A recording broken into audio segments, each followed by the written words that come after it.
지금부터 1600년 전 주후 405년경 로마에서 있었던 일입니다. 한 모임에서 교회 감독이 어거스틴의 고백록에 나오는 유명한 기도문을 읽었습니다. 그 기도문의 내용은 이것입니다. 당신이 명하신 것을 주시고 원하시는 바를 명하소서라는 기도문입니다. 고백록 제10권 29장에 나오는 유명한 기도문입니다. 앞에 부분 당신이 명하신 것을 주시고 라는 기도는 하나님께서 인간에게 어떤 계명이나 의무를 명하실 때 그 명을 행할 수 있는 은혜와 능력도 함께 주시도록 간구하는 것입니다. 두 번째 부분에 원하시는 바를 명하소서라는 기도는 하나님께서 은혜를 주신다면 하나님께서 원하시는 것은 무엇이든 기꺼이 따르겠다는 순종의 고백입니다. 이 기도문은 어거스틴의 신학인 은혜론을 단적으로 보여주는 기도문입니다. 인간이 자신의 힘과 능력으로는 하나님의 계명을 지킬 수 없으며 하나님께서 은혜로 계명을 지킬 수 있는 능력을 주셔야만 비로소 순종할 수 있다는 신앙 고백입니다. 그런데 그 자리에 있던 한 수도사가 화를 내며 분노했습니다. 브리튼 출신의 수도사인 펠라기우스라는 수도사였습니다. 그는 도덕적으로 매우 엄격하게 살던 사람이었습니다. 그가 분노한 이유는 이것이었습니다. 하나님께서 명령하셨다면 인간에게는 그것을 행할 능력이 이미 있다는 것입니다. 이미 있는 능력을 무시하고 능력을 달라고 기도하는 것은 인간이 무책임하게 책임을 회피하는 나약한 신앙이라는 것입니다. 그는 인간 스스로의 의지와 노력으로 거룩해질 수 있으며 의로워질 수 있다고 믿었습니다. 이 충돌이 초대교회 유명한 어거스틴과 펠라기우스의 논쟁입니다. 그 후에 여러 논쟁을 거쳐서 주 418년에 카르타고에서 열린 공의에서 이 펠라기우스의 가르침은 잘못된 것이며 이단으로 재판을 받고 정죄되었습니다. 그러나 이런 관점은 교회 역사적으로 계속해서 스며들어 이어져 왔습니다. 오직 은혜로 믿음으로 구원을 받는 것임에도 불구하고 이 펠라기우스적인 시각이 로마 교회뿐만이 아니라 중세 교회에도 스며들었고 결국 중세 캐톨릭이 인간의 행위를 함께 강조하는 구원에 포함시키는 오류를 범하게 되었던 것입니다. 그렇다면 오늘 이 시대에도 이러한 관점으로 신앙생활을 하는 사람들이 있다는 것입니다. 바로 이 말씀이 논쟁의 한복판에 서 있는 말씀입니다. 빌립보서 2장 12절에 보면 바울을 통해 이렇게 말씀합니다. 두렵고 떨림으로 여러분의 구원을 이루십시오. 이 말씀을 처음 읽는 성도들의 마음속에는 질문이 일어납니다.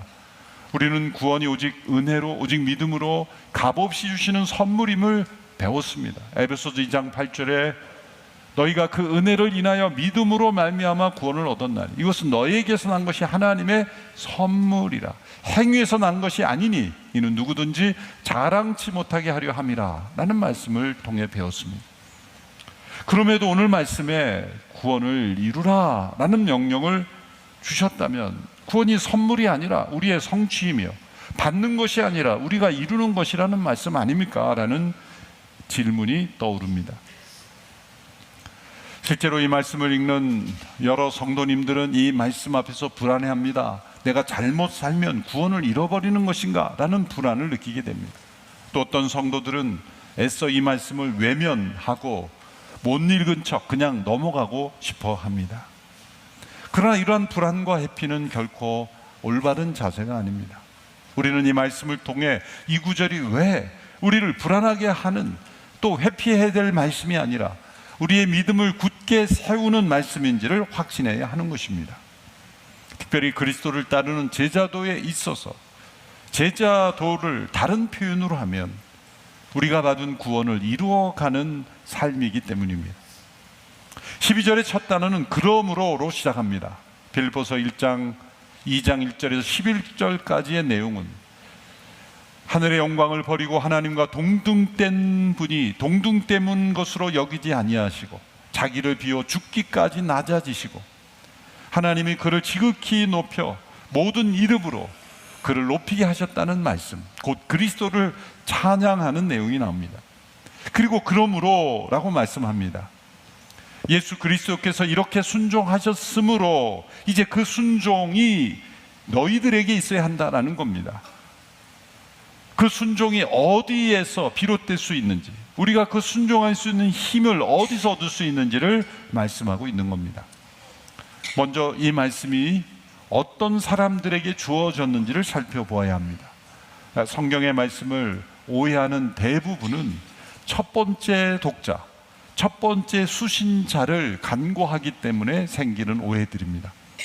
12절의 말씀을 보면 이 말씀을 받는 이들이 어떤 이들인지가 나옵니다. 12절의 말씀을 함께 읽겠습니다. 시작. 그러므로 내 사랑하는 사람들이여, 여러분이 항상 순종했던 것처럼 내가 여러분과 함께 있을 때뿐 아니라 지금 내가 없을 때도 두렵고 떨리는 마음으로 여러분의 구원을 이루십시오. 나의 사랑하는 자들이라고 말했습니다. 항상 순종하여 왔다라고 말합니다. 그러므로 그들은 이미 복음을 듣고 믿는 이들이요, 이미 성령을 받은 이들이요, 이미 순종해 온 이들입니다. 그러므로 구원 밖에 있는 이들이 아니라 이미 구원 안에 있는 이들입니다. 이루라라는 단어의 의미는 무엇이겠습니까? 그것은 받지 못한 것을 받기 위해 노력하라는 게 아니라 이미 받은 것을 받은 자로서 그것을 구현하고 그것을 누리라는 의미를 포함하고 있습니다. 영어 성경엔 이것을 보다 명확하게 하기 위해서 명확한 단어를 전치사로 표현하고 있죠. Work out your salvation. Work for your salvation이 아니라 여러분들의 구원을 위해서 일하라는 게 아니라 여러분의 받은 구원을 밖으로 이끌어내라라는 의미로 일하라는 것입니다. 구원 받기 위해서 행하는 것, 그 구원이 우리의 성취라는 뜻이 아니라 이미 여러분에게 주어진 그 구원을 체험하고 이끌어내어서 살아가라라는 의미입니다. 그럼에도 불구하고 여전히 그러면 우리가 결국 해야 된다는 말이 아닌가라고 생각을 하기 쉬운 것은 12절의 말씀만을 묵상하기 때문입니다. 우리가 성경을 읽을 때 어느 한두 구절만을 핀셋으로 끄집어내서 묵상하는 것은 조심해야 합니다. 물론 중요한 말씀이기 때문에 암송하기는 해야 할 군전이 있지만 암송을 하더라도 저는 문맥을 살피면서 암송을 하지 않으면 그 한 구절 안에서만 해석하면 오해가 되기 쉽습니다. 특별히 12절 안에서만 말씀을 읽으면 여러분의 구원을 이루십시오로 끝낸다면 앞서 말씀드린 펠라기우스적인 그런 생각을 하게 됩니다. 그리스도의 십자가가 설 자리가 없는 것입니다. 우리 스스로 구원을 이룰 수 있고 우리 스스로의 성취가 된다면 하나님의 아들 예수 그리스도가 성육신 하실 필요가 없으며 십자가에 못 박히실 의미가 없어지는 것입니다. 13절이 연결되어 있다는 것을 염두에 두어야 합니다. 13절의 말씀은 어떤 말씀입니까? 13절은 여러분 안에서 하나님의 뜻에 따라 결단하게 하시고 행동하시는 분은 하나님이시라는 말씀이에요. 그런데 13절만 또 핀셋으로 끄집어서 말씀을 읽으면 하나님이 다 행하심으로 우리는 아무것도 할 게 없다라고 주장하게 됩니다. 12절만 읽는 사람은 우리가 다 하는 것으로 착각하고 13절만 읽는 사람은 하나님이 다 하심으로 우리의 책임은 없다라고 생각하는 양극단에 빠지게 되는 것입니다. 성경 말씀을 핀셋으로 끄집어서 묵상하는 것이 그처럼 위험한 겁니다. 대표적인 구절을 보면 식당에 가면 이 구절이 많이 붙어있던 걸 보는데 욥기의 말씀, 내 시작은 미약하였으나 나중은 창대하리라. 참 은혜가 되는 말씀이죠. 그런데 그 말씀도 욥기의 그 문맥으로 보면은 거기에다가 붙일 말씀은 사실 아닙니다. 뭐 그렇다고 해서 저거 잘못된 거니까 띠라 그렇게 말씀하지 마시고 12절 말씀이나 13절 한 구절만 끄집어내면 양쪽 다 위험한 거예요. 그런데 12절 13절은 연결되어 있는 겁니다. 이걸 연결해서 같이 읽어보면 12절 후반부부터 13절까지 한번 같이 읽어보겠습니다. 시작. 두렵고 떨리는 마음으로 여러분의 구원을 이루십시오. 여러분 안에서 하나님의 뜻에 따라 결단하게 하시고 행동하게 하시는 분은 하나님이시기 때문입니다. 때문입니다가 사실은 원문에 보면 접속사로 12절과 13절 사이에 있습니다. 그래서 13절을 영어로는 For it is God who works in you. for라는 단어로 왜냐하면 이렇게 시작이 되는 거예요. 그러니까 두렵고 떨리는 마음으로 여러분의 구원을 이루십시오. 왜냐하면 여러분 안에서 하나님께서 그의 깊으신 뜻에 따라 결단하게 하시고 소원을 두고 행동하게 하시기 때문입니다 라는 겁니다.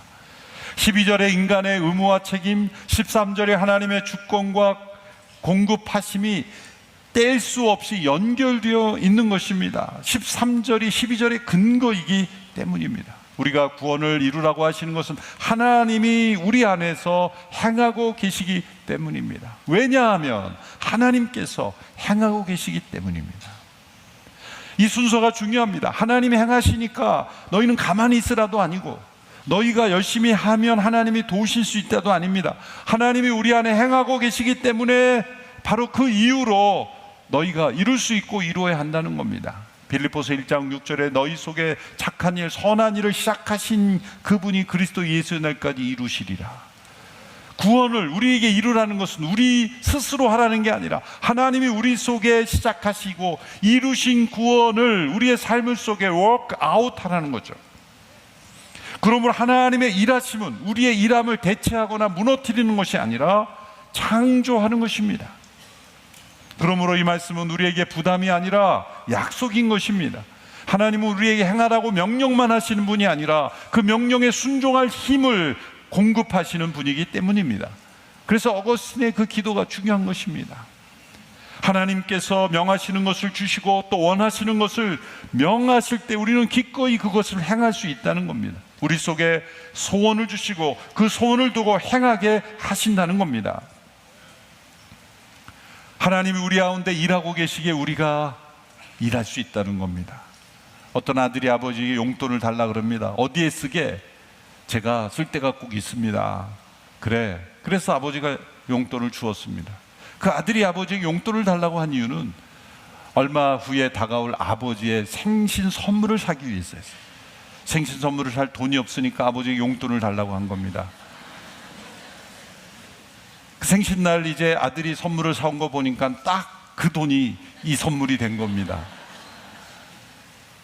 그런데 아버지가 이렇게 말한 아버지 있습니까? 내가 보니 그 선물은 내가 준 돈이니 그게 무슨 선물이냐라고 야단치는 아버지가 있다면 아주 나쁜 아버지죠.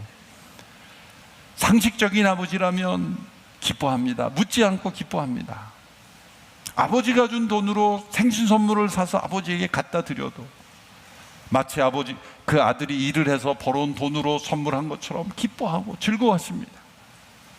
고맙다, 감사하다. 그 아들이 한 건 뭡니까? 돈 달라고 했고 돈을 받았고 사서 가져온 것밖에 없습니다. 그렇지만 아버지는 기쁜 겁니다.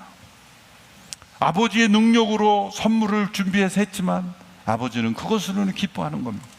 우리가 하나님의 뜻을 행할 능력도 하나님께서 주시는 능력으로 행할 수 있는 겁니다. 그 능력으로 우리가 행했을 때 하나님은 기뻐하시는 겁니다. 신학자들은 이것을 구원의 세 가지 시제라고 표현을 하죠. 과거의 구원, 현재의 구원, 미래의 구원으로 나눕니다. 우리가 예수 그리스도를 믿을 때 우리의 과거의 모든 죄가 무죄로 선언되고 의롭다고 선언됩니다. 죄가 없다는 게 아니라 죄 없다라고 인정해 주시는 칭의, justification이라고 말합니다. 법정에서 재판장이 무죄를 선고하도 무죄를 선고합니다. 근거는 무엇입니까? 예수 그리스도의 십자가의 사건으로 예수님의 죽음이 하나님의 심판, 우리가 받아야 될 하나님의 심판을 대신 담당하신 것으로 간주하시고 우리를 의롭다 하신 구원입니다. 이것은 완전한 것입니다. 우리가 보탤 수 있는 게 아닙니다. 우리의 어떤 수고와 헌신, 우리의 고행도 예수님의 십자가 헌신에 보탤 수가 없습니다. 완전한 구원입니다. 100%의 은혜입니다. 그래서 이것은 뒤집히지 않는 구원입니다. 그런데 이 구원이 마지막 날 이루어지는, 완성되는 구원이 있습니다. 죄의 존재 자체로부터 완전히 구원받는 것입니다. 우리의 몸까지 새로워지는 것입니다. 이것을 영화의 구원이라고 말합니다. 글로리피케이션이라고 말합니다. 그 사이에 현재의 구원이 있습니다. 이미 의롭다함을 받아 구원받은 사람이 온전히 영화롭게 될 구원 사이에 우리가 매일매일 걸어가는 이 시대에 우리가 어떤 구원을 이루어가는가? 그것은 우리의 힘과 능력으로 이룬다는 것이 아니라 이미 의롭다함을 받은 구원을 통하여 그 구원받은 자로서 완전하게 될, 영광스럽게 된 구원을 바라보며 그리스도를 따라갈 때 우리에게 일어나는 구원입니다. 로마서 5장 9절은 이렇게 설명합니다. 이제 우리가 그의 피로 말미암아 의롭다 하심을 받았으니, 이것은 과거의 구원이죠. 칭의의 구원입니다. 더욱 그로 말미암아 진노하심에서 구원을 받을 것이니, 그건 미래형입니다. 현재 우리가 매일매일 구원을 이루어가는 삶을 의미하는 것입니다. 의롭다 하심은 단번에 받았습니다. 그 판결은 완결되었습니다. 그 완결된 판결을 받은 사람 안에 하나님이 새로운 일을 이루고 계시며 그 구원을 날마다 경험해 가고 그 경험을 참여해 가는 그러한 삶, 그것이 구원을 이룬다는 것입니다. 이런 예를 들어보겠습니다. 로마의 시스티나 성당 천장에 보면 미켈란젤로라는 화가가 그린 천지창조 그림이 있습니다. 1512년에 완성된 그림입니다. 근데 수백 년이 지나는 동안 예배당에서 올라오는 촛불, 그름, 먼지에 의해서 그 그림이 어두워져 있습니다. 처음 그 그림을 본 사람들은 원래 미켈란젤로가 저렇게 그렸겠지라고 생각을 했습니다. 그런데 기술이 발전하면서 그 그림 위에 덮여진 그름이나 먼지들을 섬세하게 제거할 수 있는 그런 기술이 발전되어서 이제 수백 년 만에 그 원래의 그림이 드러나기 시작했습니다. 복원가들이 그 모든 먼지와 그름을 제거하자 아주 밝은 빛, 장밋빛, 연두빛, 진주빛, 하늘색이 500년 후에 드러난 것입니다. 이 그림을 복원한 사람들이 한 일은 뭡니까? 그림을 그린 게 아닙니다. 붓칠 하나, 물감 하나 덧붙인 게 아닙니다. 도리어 그 위에 덮은 것을 걷어낸 일입니다. 미켈란젤로가 이미 완성해 놓은 그림이 본래대로 드러나도록 걷어낸 일을 한 것입니다. 구원을 이룬다는 것은 우리 스스로 이 그림을 그리는 것이 아닌 것처럼 그리스도께서 이루신 십자가 부활을 통해 하나님께서 우리에게 주신 구원으로서 온전히 드러날 수 있도록 우리의 옛사람이 만들어낸 그름, 이 세상의 먼지로 인해 덮여져 있는 것들을 제거해 나가는 것, 그러면서 우리가 받은 구원이 이처럼 찬란하고 영광스럽고 빛나는 것임을 우리가 보이게 하는 것, 그것이 구원을 이룬다는 의미인 것입니다. 두렵고 떨림이라는 것이 바로 그겁니다. 이 그림을 복원할 때 그 원래의 그림이 손상되지 않도록 하기 위해 두렵고 떨림으로 작업을 했지 않겠습니까? 이것은 하나님이 무서워서 떠는 두려움이 아닙니다. 우리의 잘못으로 하나님께서 이루신 구원이, 그리고 구원답지 않게 나타나지 않도록 두렵고 떨림으로 살아간다는 것을 의미합니다. 알렉 모티어라는 성경학자가 이렇게 정리했습니다. 하나님께서 우리에게 무엇을 행하실까 봐 두려워하는 것이 아니라 우리가 하나님께 무엇을 행할까 봐 두려워하는 것이다. 종의 두려움이 아니라 아버지의 마음을 아프게 할까 조심스러운 자녀의 두려움이라는 것입니다. 바울 자신의 고백을 통해 그것을 고백합니다. 바울은 어떤 사도보다도 수고했고 헌신했지만 그러니 모든 것이 다 하나님의 은혜라고 고백합니다. 고린도서 15장 10절에서 내가 모든 사도보다 더 많이 수고하였으나 내가 한 것이 아니요 나와 함께 하신 하나님의 은혜라고 고백했습니다. 하나님의 은혜는 바울을 게으르게 하지 않고 오히려 부지런하게, 성실하게, 헌신하게 했다는 겁니다. 여러분, 하나님의 은혜를 은혜로 아는 사람은 결코 그 자리에 머물지 않습니다. 은혜를 깨달은 자라는 사람은 구원을 이루도록 노력합니다. 헌신합니다. 그러나 그것이 나의 의가 아닌 오직 하나님의 은혜라는 고백밖에 하지 않습니다. 하나님의 은혜와 우리의 수고는 결코 충돌되는 것이 아닙니다. 은혜를 모르는 자들이 하는 수고는 자기 의에 빠지는 것이지만, 하나님의 은혜를 깊이 깨닫고 오직 하나님의 은혜임을 고백하는 사람은 더욱 성실하고 더욱 의롭고 더욱 정직하고 더욱 책임감 있게 살아가며, 그 은혜가 되도록, 그 은혜가 은혜로 나타나도록 행한다는 것입니다. 사도 바울은 이제 빌립보 성도들에게 여러분의 구원을 이루십시오 라고 말한 후에 14절 이후에서 적용을 합니다. 빌립보 교회라는 그 상황에 적용을 합니다. 그들의 상황 속에 그들의 구원을 이루는 모습에서 나타나야 될 모습을 권면하는 것입니다. 첫 번째가 14절의 말씀입니다. 14절 말씀 같이 읽습니다. 시작. 무슨 일이든지 여러분은 불평이나 분쟁이 없이 하십시오. 불평이나 분쟁이 없이 하라. 여러분, 구원을 이룬다는 말에 너무나 작은 범위로 나오는 것처럼 보이지 않습니까? 불평하는 것은 우리의 성품의 문제처럼 보이지 않습니까?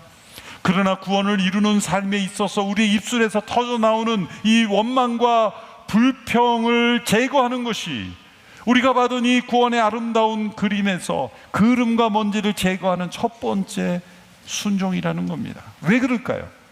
우리의 입술에서 나오는 원망과 불평은 하나님이 우리 안에서 일하시는 것을 부정하는 불신앙의 행동이기 때문입니다. 여러분, 외국어는 수십 년을 해도 늘 쉽게 나오지만은요, 원망과 불평은 가르쳐주지 않아도 유창하게 나옵니다. 이스라엘 백성들이 광야에서 실패한 이유는 뭡니까? 칼과 창이 아니었습니다. 원망과 불평이었습니다.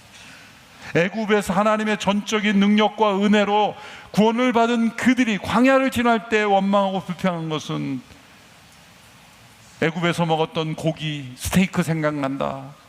이게 뭐냐, 맨날 하늘에서 떨어지는 맷줄하고 만나만 먹는다. 물이 없다.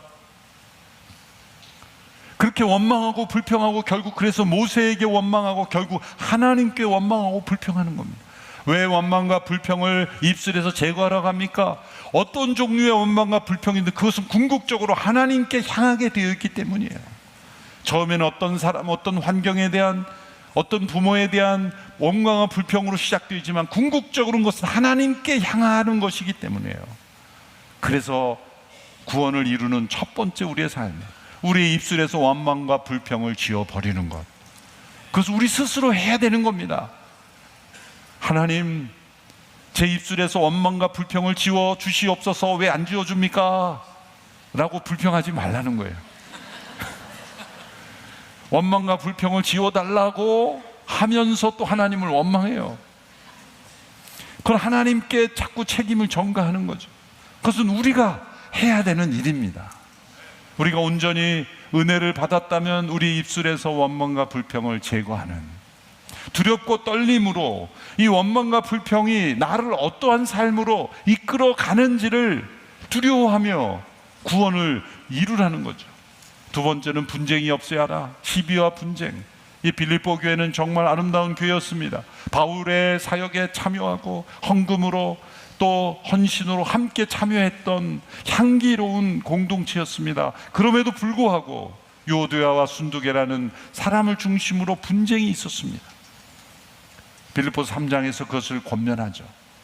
너희 가운데 시비와 분쟁이 없어야 한다. 그것이 여러분이 구원받은 자의 모습이다. 그런데도 너무 심각한 상황이라면 어떻게 합니까? 바울 자신의 얘기를 합니다. 이것이 단순한 어떤 환경의 문제가 아니라, 시간의 문제가 아니라, 자신의 인생 전체, 물질의 일부가 아니라 자신의 전 삶을 요구하는 자리라면 어떻게 합니까? 라는 그런 질문 앞에서 17절, 18절로 대답하는 것입니다. 17절, 18절의 말씀 함께 읽겠습니다. 시작. 이제 내가 여러분의 믿음의 제사와 예배에 내 피를 붓는 일이 있을지라도 나는 기뻐하고 여러분 모두와 함께 기뻐할 것입니다. 여러분도 함께 기뻐하고 나와 함께 기뻐하십시오. 바울은 지금 구약의 제사를 이용해서 설명합니다. 구약의 제사는 제물을 다 드린 다음 그 위에 포도주를 엑스트라로 부어서 마무리하는, 그것을 전제라고 하는데, 그것을 예로 든 겁니다. 제단에 드려진 본 제물의 메인이 아니라 자기는 엑스트라로 부어지는 그런 포도주처럼 자신의 피가 부어지는 전제와 같이 부어질지라도 나는 기뻐하리라. 지금 빌립보 성도들의 믿음과 삶을 메인 예배의 제물로 여겼고 자신은 그저 엑스트라 취급을 받는 자로 내가 드려질지라도 나는 기뻐하리라 라고 말하는 거예요. 모두가 왜 시기와 분쟁, 시비가 끊이지 않습니까? 누가 메인이고 누가 엑스트라냐? 여러분이 어떤 모임에 가면 엑스트라 취급받는 거 쉽지, 마음 기분 나쁘지 않습니까? 나는 왜 맨날 엑스트라지? 그렇게 사람이 여겨지면 기분이 나쁘게 되는 겁니다. 그게 쌓이고 쌓이면 분쟁이 되는 거죠. 나도 메인이야 라고 생각하고 싶은 거예요.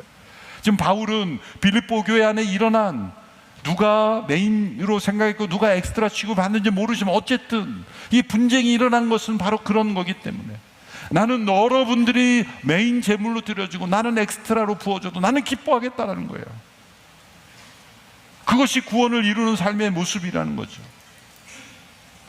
광야 세대와 이 바울을 비교해 보십시오. 광야 세대는 물과 고기 앞에서 원망하고 불평했습니다. 그러나 바울은 자신의 생명이 전제와 같이 엑스트라도 부어줘도 나는 기뻐하겠다라고 고백하고 있습니다. 둘 다 은혜로 건짐을 받은 사람들인데, 그러나 광야의 백성들은 하나님께서 자기 안에 일하고 계심을 믿지 않았고, 바울은 하나님께서 자신 안에서 일하고 계심을 끝까지 믿었기에 바울에게는 원망과 불평, 시비와 분쟁이 아닌 기쁨이 충만했던 것입니다. 이것이 구원을 이루는 겁니다. 여러분, 우리의 구원이 이루어지는 삶에는 원망과 불평, 분쟁과 시비가 사라지고 기쁨만이 충만할 줄로 믿습니다. 그러므로 구원을 이루는 삶은 불평이 없는 입술에 시작하여 생명을 부어도 기뻐하는 마음을 향하여 나아가는 것입니다. 여러분, 우리가 받은 구원은 선물입니까? 과제입니까? 처음부터 끝까지 하나님의 선물입니다. 여러분이 받은 선물 중에서도 벽장에 가둬놓고 사용하지 않는 선물도 있지 않습니까? 하나님의 선물은 그런 선물이 아닙니다. 우리가 매일매일 착용하고 아끼고 가지고 다니고 즐기고 그것을 나의 삶에 힘을 줘다주는 그런 선물입니다. 구원을 이루라는 것, 그것은 은혜를 취소하는 말씀이 아니라 그 은혜가 날마다 우리의 삶을 붙잡기에 그 은혜가 삶으로 나타나도록 된다는 말씀입니다. 우리의 모든 삶이 그리스도를 따르는 제자의 삶이 되므로 우리에게 은혜로 주신 구원의 선물이 나타나는 그런 삶이 되기를 축원합니다. 기도하겠습니다. 하나님, 오직 은혜로 우리를 구원하시고 그 은혜 가운데 살게 하시니 감사합니다. 이제 우리의 구원을 이루어가는 삶이 있게 하여 주시옵시고 바울이 경험했던 이 기쁨의 충만함을 경험하는 저희들 되게 하옵소서. 예수님의 이름으로 기도합나이다. 아멘.